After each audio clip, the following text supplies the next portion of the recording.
Gokul group charitable ટ્રસ્ટના ગરબાના જે છઠ્ઠો દિવસ હતો અને જે રીતે વાવાઝોડું આવ્યું એના અગાઉથી જે રીતે વરસાદ શરૂ થયો અમને થોડો અંદાજ હતો.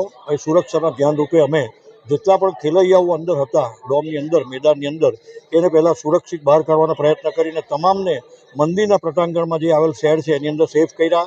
ત્યાર પછી વીજળીના વાયરો કાપી નાખ્યા, મારા જે જનરેટર હતા એને બંધ કરી દીધા. એટલે સૌ પ્રથમ અમે લાઇટ ઓફ કરી નાખી.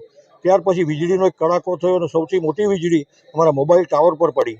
એ અમે સૌએ જોયું અને એ મોબાઈલ ટાવરને કારણે એ વીજળી મોબાઈલ ટાવરમાં ખેંચાઈ ગઈ એટલે અમે લોકો સેફ થઈ ગયા. ત્યારબાદ ડોમ જે છે એ 3 કે 15 સેકન્ડની આસપાસ એ ડોમ પર જે વાવાઝોડું આવ્યું એટલે ડોમનો આગલો ભાગ જે ખરો એ પાછળના ભાગમાં સીધો સૂઈ ગયો. એને કારણે અમારી એલઈડી તથા સાઉન્ડ સિસ્ટમને નુકસાન થયું છે. પરંતુ માતાજી અને તડકેશ્વર મહાદેવની કૃપાથી અત્યાર સુધીમાં કોઈ પણ વ્યક્તિને કોઈ પણ જાતની હાનિ પહોંચી નથી, એ અમે ખુલાસો કરીએ છીએ.